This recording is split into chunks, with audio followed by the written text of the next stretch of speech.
हिंद दोस्तों, good morning. सब बढ़िया होंगे, सब हंसते होंगे, सब पढ़ते होंगे, ठीक है ना। पिछले क्लास हम तो कंटिन्यू करेंगे, साथ ही साथ आपका क्लास कंटिन्यू डल रहा है, तो आशा करते हैं कि सब पढ़ते भी होंगे, चाहे कोई भी क्लास के, चाहे आपके 10th हो, 11th हो, 12th हो, चाहे आप अपर ग्रेड के भी तैयारी, SSC, रेलवे, कुछ भी एग्ज़ाम का तैयारी कर सकते हो। तो आपको तैयारी इस प्लेटफॉर्म में कराया जा रहा है, तो आप कंटिन्यू वीडियो देखिए और अपना तैयारी कीजिए। तो देखो, पिछले क्लास में हमने क्या क्या पढ़ा था, सिंधु सभ्यता के बारे में आपको डिटेल जानकारी दिया गया था। कहाँ से कौन खुदाई करवाया था, क्या साक्ष्य मिला था, कौन जगह कौन इम्पोर्टेंट है आपका। फिर आपको विश्व की सभ्यता के बारे में जानकारी दिया गया था कि विश्व में प्रमुख कुछ कुछ सभ्यताएं हैं जो क्वेश्चन आपके कोई भी एग्जाम में पूछ लिया जाता है, ठीक है ना। तो सबसे पहले आपको बताया गया था कि विश्व की प्रमुख सभ्यता में मेसोपोटामिया की सभ्यता आपको डिटेल बता दिया गया था, मिस्र की सभ्यता भी बता दिया गया था। तो पहला तो सिंधु सभ्यता, दूसरा पहला हम लोग सिंधु सभ्यता की डिटेल जानकारी आपको दे चुके हैं, ठीक है ना। फिर उसके बाद मेसोपोटामिया के बारे में भी बताया गया था, मिस्र के बारे में भी बताया गया था। चौथा है तीसरा है आपका रोम की सभ्यता। क्या है? रोम की सभ्यता। तो देखो, रोम की सभ्यता आपको प्राप्त हुआ था 600 BC, ईसा मसीह के जन्म से 600 साल पहले जाएंगे तब हमको क्या मिला था, उसको रोम की सभ्यता विकसित हुआ था।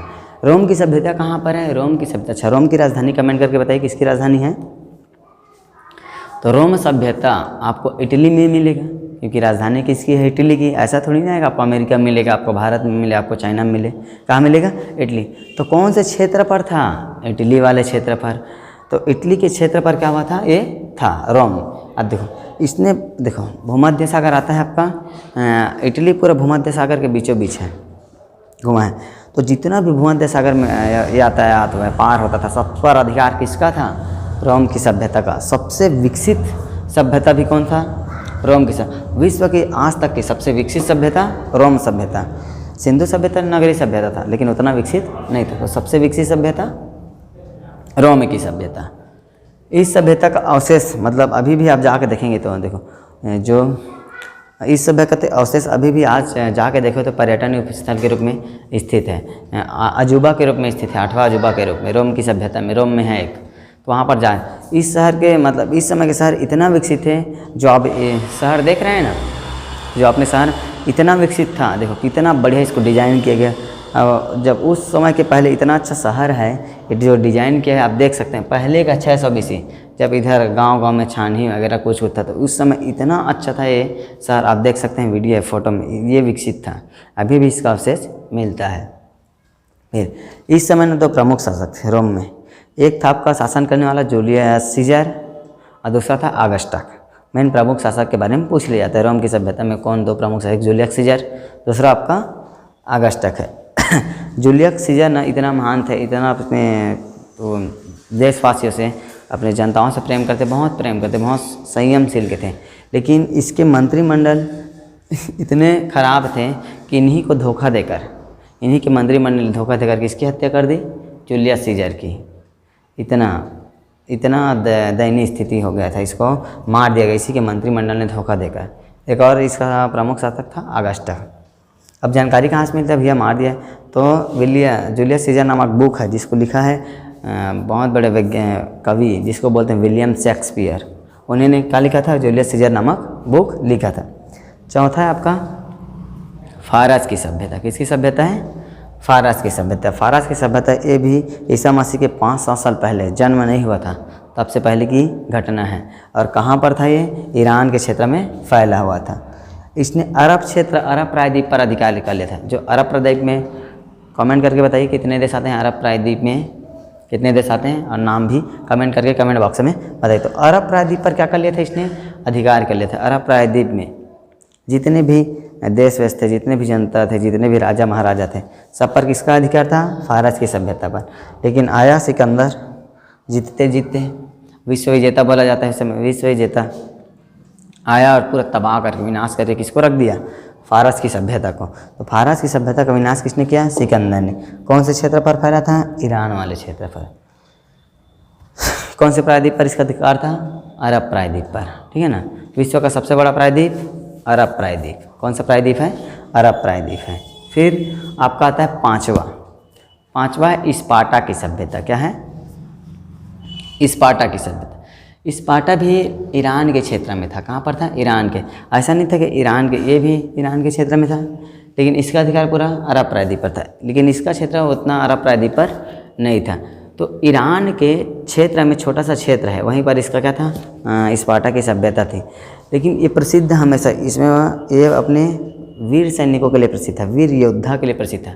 इतने सैनिक है, इतने योद्धा हैं, इसने यहाँ के स्पार्टा के 300 सैनिकों ने ईरान के 20,000 सैनिकों को मार दिया। इतना बलशाली था, इतना इस लोग योद्धा थे, इतना प्रैक्टिस करते थे, इतना मजबूत थे कि मत सोचो। स्पार्टा की सभ्यता के बारे में कहा जाता है कि वहाँ के बच्चे जो सैनिक में भर्ती होना चाहते हैं तो उसको 5 साल तक तो घर में ही पालेंगे, उसको बड़े करेंगे, कुछ दैनिक शिक्षा बताएंगे, नैतिक शिक्षा बताएंगे। ये फिर 5 साल बाद उसको सबके घर के यहाँ के व्यक्ति को नौकरी करना है, सैनिक बनना पड़ता है। उसको 5 साल के बाद जंगल में छोड़ दिया जाता है। खूंखार जानवर, खूंखार सांप, चिड़िया, अलग अलग जानवर, अगर उससे बचकर तुम बाहर आ गए 1-2 साल ट्रेनिंग के बाद, तब तुमको सैनिक में भर्ती लिया जाएगा। तो सोचो, जब जंगल में उतना कष्ट करके, मेहनत करके, जानवरों से, पेड़ पौधों से, आपके फल, सांप वगैरह सबसे लड़ झगड़ के इतना मेहनत करके आके बढ़ेंगे तो वीर तो होंगे सैनिक। ऐसा तो नहीं होगा कि इतना आसानी से आगे नहीं, तो बहुत वीर सैनिकों के लिए जाना जाता था। हाँ, तो देखो, इसने स्पार्टा के 300 सैनिकों ने, लियोनाइडस उसका नेतृत्व करा था। लियोनाइडस बहुत प्रसिद्ध है। लियोनाइडस के नेतृत्व में 300 सैनिकों ने ईरान के 20,000 सैनिकों को मार के गिरा दिया। हार नहीं माने। और किसके? ईरान का 20,000 सैनिकों, मतलब लाखों सैनिक थे, उसका नेतृत्व कौन कर रहा था? जक्सिस। कौन कर रहा था? जक्सिस। इसके 20,000 सैनिकों को कौन मार गिरा दिया? लियोनाइडस ने। लेकिन धोखे से कौन? जक्सिस ने किसको मार दिया? लियोनाइडस ने। कैसे धोखे से? इसके किले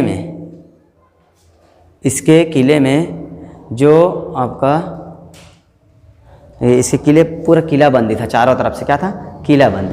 किलाबंदी में कहीं से जाने का रास्ता नहीं था। एक ही जगह था जो गुफा था, जहाँ से अंदर जाया जा सकता है।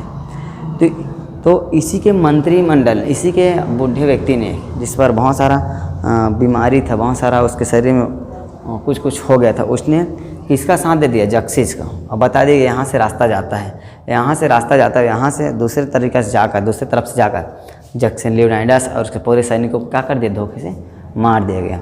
देख, बोलते हैं ना, धोखा तो अपने ही देते हैं, नहीं तो धोखा अपने देंगे, अपने ही मारते हैं। नहीं तो गैरों को क्या पता दिल में क्या छुपा है? दिल की बातें कौन जानता है? दूसरे कोई जानता है क्या?